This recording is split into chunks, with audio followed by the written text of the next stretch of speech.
Welcome friends. In this video we'll talk about executive which is one of the organs of the government. हमारे government के तीन organs हैं जो पहले भी बात कर चुके हैं, लेजिस्लेचर, एग्जीक्यूटिव एंड जुडिशरी। और तीनों मिलकर जब काम करते हैं तो जो गवर्नमेंट है वो इफेक्टिवली काम करती है, राइट। ये लॉ एंड ऑर्डर मेंटेनेंस का काम करते हैं और लोगों की वेलफेयर इंश्योर करते हैं ये तीनों organ, right.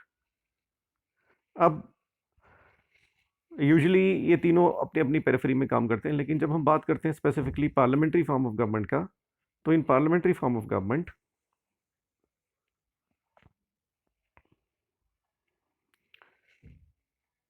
what happens is there is a close relationship between the legislature and the executive. Close relationship होता है और काफ़ी हद तक इंटरडिपेंडेंटली काम करते हैं कि लेजिस्लेचर जो काम करती है उसके ऊपर एग्जीक्यूटिव का चेक होता है और executive is answerable and accountable to the legislature.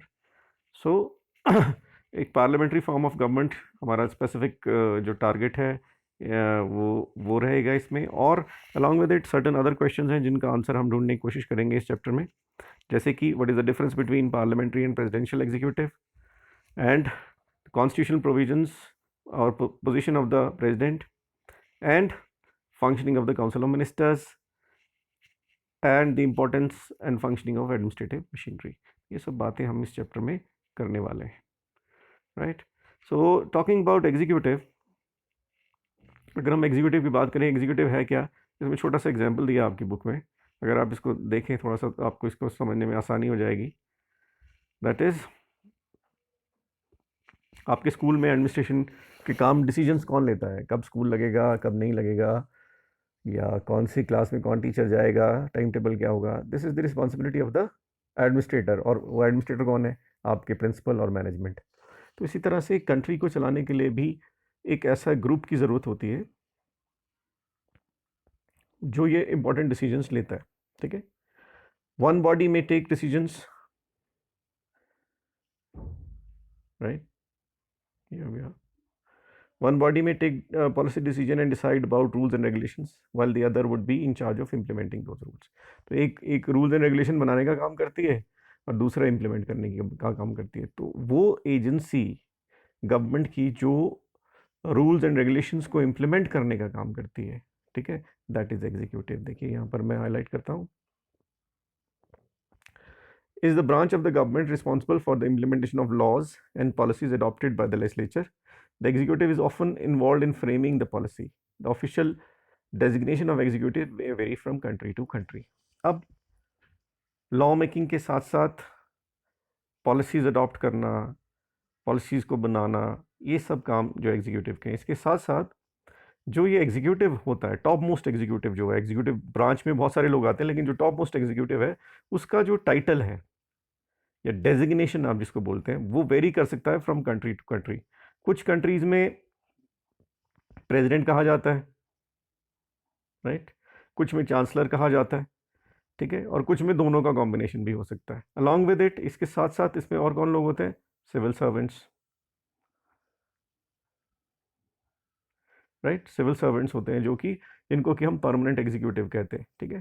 Civil servant में आपके आ गए, जैसे इंडिया की अगर हम बात करें तो इसमें IAS IPS ऑफिसर जो है वो इसमें इंक्लूड हो जाते हैं।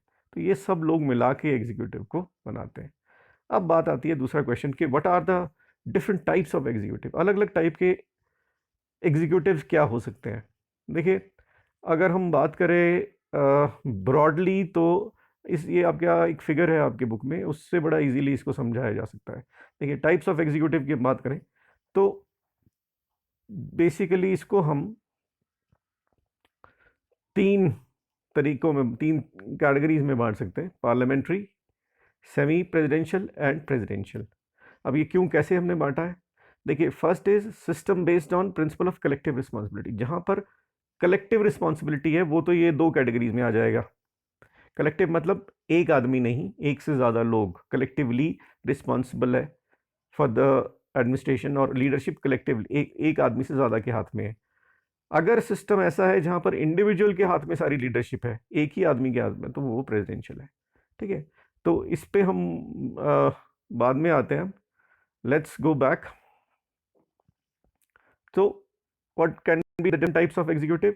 It could be presidential, it could be parliamentary, it could be semi presidential. अगर हम बात करें ब्रिटेन की और इंडिया की तो हम कह सकते हैं we are a parliamentary form of government, है ना। और अगर हम यूएस की बात करें तो यूएस में प्रेसिडेंट है, ठीक है, तो वो प्रेसिडेंशियल सिस्टम हो गया। तो ये एग्जीक्यूटिव है। अगर हम यूएस के कंटेक्स में बात कर रहे हैं तो यूएस में जो प्रेसिडेंट है he is the top most executive. But if you are talking about England तो क्वीन जो है वहाँ पर वो टॉप मोस्ट एग्जीक्यूटिव है। क्वीन ऑफ इंग्लैंड, अगर हम पावर्स की बात करें the powers of the queen of England are different from the powers of the king of Nepal. लेकिन अब ये ज़रूरी नहीं है कि हर जगह जहाँ पर किंग क्वीन है वहाँ पर पावर सेम ही होंगी, दे मे very.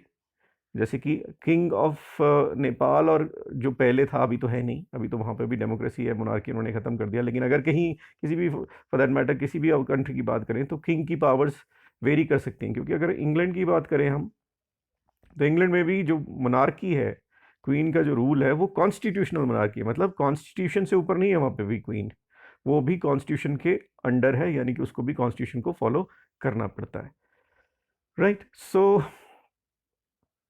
if we have to answer this question briefly, we can outline the nature of executive existing in some of the countries. जैसे हम यूएस की बात कर रहे थे, it is a presidential system.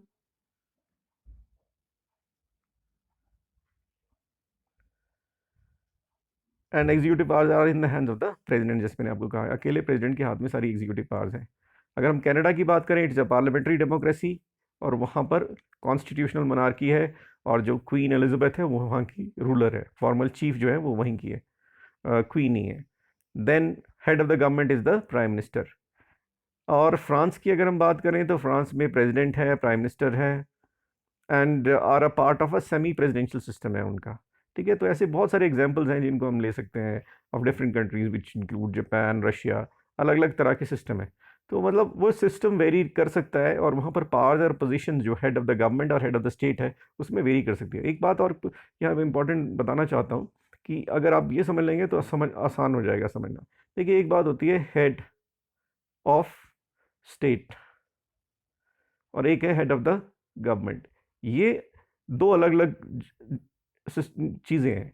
Head of the state होता है जो टॉप मोस्ट एग्जीक्यूटिव है, ठीक है, जो कि नॉमिनल भी हो सकता है, टिटुलर भी हो सकता है। हेड ऑफ द गवर्नमेंट है जो गवर्नमेंट को चलाने वाला हेड है। तो पार्लियामेंट्री में ये दोनों अलग अलग होते हैं। स्टेट का, इंडिया के केस में बात करें तो प्रेसिडेंट है और गवर्नमेंट का हेड जो है प्राइम मिनिस्टर है। लेकिन अगर हम प्रेसिडेंशियल की बात करें तो प्रेसिडेंशियल में दोनों head of the state and head of the government is the president of USA. So this is the major difference between parliamentary and presidential system,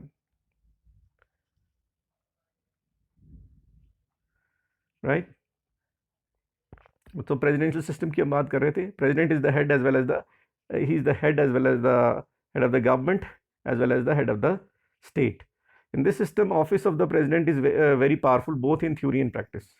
theory और प्रैक्टिस दोनों में बहुत पावरफुल है क्योंकि एक ही आदमी है जो हेड ऑफ द स्टेट भी है और हेड ऑफ द गवर्नमेंट भी है, ठीक है। ये सिस्टम यूनाइटेड स्टेट्स, ब्राज़ील और बाकी लैटिन अमेरिकन कंट्रीज़ में फॉलो किया जाता है।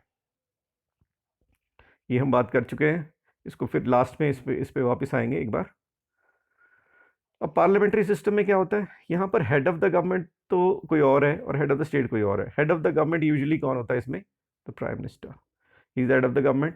Most parliamentary systems have president or the monarch who is the nominal head of the state. अगर वहाँ पे प्रेसिडेंट या मोनार्क हो पार्लियामेंट्री सिस्टम में तो वो नॉमिनल यानी कि नाम का ही हेड होता है। In such a system, the power of the president or the monarch is primarily ceremonial and prime minister along with the cabinet wields effective power. तो ऐसे सिस्टम में होता क्या है कि जो सारी की सारी जो पावर है वो नाम तो चलती है, नाम से चलती है प्रेसिडेंट के या मोनार्क के, लेकिन इफेक्टिव कंट्रोल उसके ऊपर किसका होता है? प्राइम मिनिस्टर का along with its cabinet. Countries with such system include Germany, Italy, Japan, UK, Portugal. फिर थर्ड आपका ऑप्शन आ गया सेमी प्रेसिडेंशियल, ठीक है। इसमें प्रेसिडेंट और प्राइम मिनिस्टर दोनों होते हैं और पावर्स जो है दोनों में डिवाइडेड होती हैं। But unlike the parliamentary system, the president में possesses significant day to day powers, उसके पास डे टू डे कुछ पावर्स होती हैं, लेकिन पार्लियामेंट्री में प्रेसिडेंट के पास कोई पावर नहीं होती। उसकी सारी की सारी power prime minister along with his cabinet इस्तेमाल करते हैं। in this system, it is possible that sometimes the president and the prime minister may belong to same party and at times may belong to different parties and thus would be opposed to each other. Countries with such system include France, Russia, Sri Lanka, etc. तो ऐसा हो सकता है कि prime minister और president अलग अलग party से हों या एक ही पार्टी से हों, डिपेंड करता है. अगर अलग अलग पार्टी से होंगे तो they would be opposing each other. और ऐसा सिस्टम जो है फ्रांस, रशिया और श्रीलंका में प्रैक्टिस किया जाता है. अगर हम इंडिया की बात करें, पार्लियामेंट्री सिस्टम इंडिया में कैसे काम करता है, देखिए हमारा कॉन्स्टिट्यूशन जो है वो क्या कहता है कि हमारे को थोड़ा सा एक्सपीरियंस पहले से ही था इस पार्लियामेंट्री सिस्टम का, क्योंकि जब इंडिया ब्रिटिशर्स हमको रूल कर रहे थे उसी वक्त ऐसे प्रोविजंस आ गए थे इंडिया में under government of India act 1919 and 1935, जिसमें कि एक पार्लियामेंट्री सिस्टम इस्टेब्लिश कर दिया गया था इंडिया में. तो because of our experience in the parliamentary system, this was easy and well understood by our constitution makers, और हमारी कंडीशन के हिसाब से उनको ये सुटेबल ज़्यादा लगा. Although there was a debate कि which system we should go in for, the makers of the constitution wanted to ensure that the government would be sensitive to public expectation and would be responsible and accountable, and the other alternative to the parliamentary system was the presidential form of government. ऐसी government चाहते थे हम कि जो कि sensitive हो लोगों की एक्सपेक्टेशंस के लिए और रिस्पॉन्सिबल और अकाउंटेबल हो, तो इसलिए हमने पार्लियामेंट्री फॉर्म ऑफ गवर्नमेंट चुना. Opposite to this we had the option of presidential system, जिसमें एक फ्लॉ बड़ा बात करते हैं, वो होता है पर्सनैलिटी कल्ट.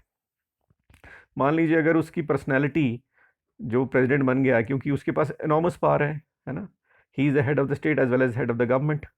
तो वो उसके पास अगर उसकी पर्सनालिटी मतलब अच्छी ना हो, इन द सेंस कि वो लोगों के वेलबींग के बारे में ना सोचे, तो there is a possibility of dictatorship.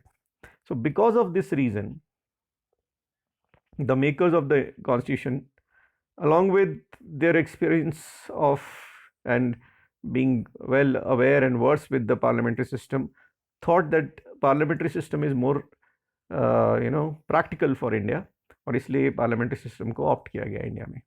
ठीक है. So in the parliamentary system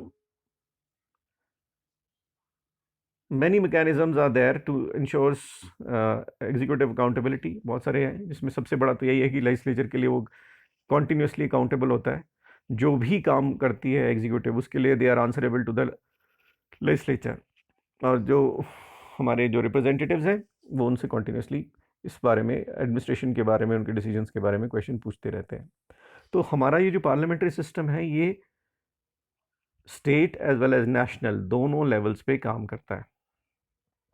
यानी कि जो मॉडल हम पार्लियामेंट्री सिस्टम सेंटर में फॉलो करते हैं वही स्टेट में भी फॉलो करते हैं. According to this system there is a president who is the formal head of the state of India and the prime minister. अब हमारा सिस्टम क्या बोलता है कि जो इंडिया में सिस्टम हम फॉलो करते हैं कि हेड ऑफ द स्टेट कौन होगा, president, and head of the government will be prime minister heading the council of ministers. Council of minister होंगे, उनको हेड करेगा prime minister, captain of the council of minister team, ये भी कह सकते हैं आप, जो कि गवर्नमेंट चलाता है at the national level. State level पे क्या होता है, प्रेसिडेंट की जगह स्टेट लेवल पे गवर्नर आ जाता है, राइट, और प्राइम मिनिस्टर की जगह चीफ मिनिस्टर आ जाता है, वो भी काउंसिल ऑफ मिनिस्टर की टीम को हेड करता है.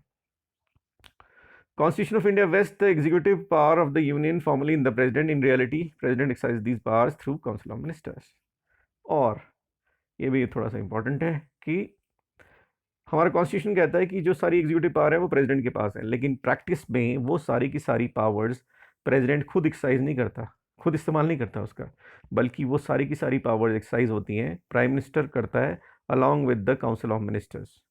The president is elected for a period of 5 years. 5 साल के लिए प्रेसिडेंट को इलेक्ट किया जाता है. प्रेसिडेंट के इलेक्शन डायरेक्ट नहीं होते, ठीक है. एक इलेक्टेड इनडायरेक्ट इलेक्शन होते हैं पीआर सिस्टम से, जिसमें एमपीज और एमएलएज पार्टिसिपेट करते हैं सिर्फ, ठीक है. और प्रेसिडेंट का इलेक्ट होता है. Single transferable vote system follow किया जाता है, जिससे कि प्रेसिडेंट के इलेक्शन होते हैं. और प्रेसिडेंट को उसके ऑफिस ख़त्म होने से पहले भी हटाया जा सकता है. अगर प्रेसिडेंट अपनी पावर का मिसयूज़ करे या कॉन्स्टिट्यूशन का वायलेशन करे तो उनको before the expiry of the term भी हटाया जा सकता है, लेकिन उसके लिए सॉलिड रीज़न चाहिए, और जो प्रोसेस है उसको हम इम्पीचमेंट कहते हैं. right?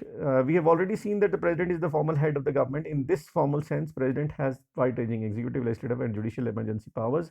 In a parliamentary system, these powers are in reality used by the president only on the advice of the council of ministers. जैसे मैंने कहा कि सारी की सारी एग्जीक्यूटिव पावर जो है वो प्रेसिडेंट के पास है, लेकिन वो प्रेसिडेंट खुद इस्तेमाल नहीं कर सकता, only on the advice of the council of ministers. Prime minister and the council of ministers have support of the majority party.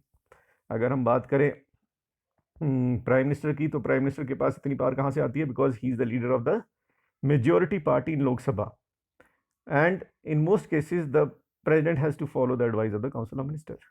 और ज़्यादातर केसेस में प्रेसिडेंट को प्राइम मिनिस्टर की बात माननी ही पड़ती है. सो आज के वीडियो में इतना ही. अगले वीडियो में बात करेंगे discretionary powers of the president. Till then take care and God bless.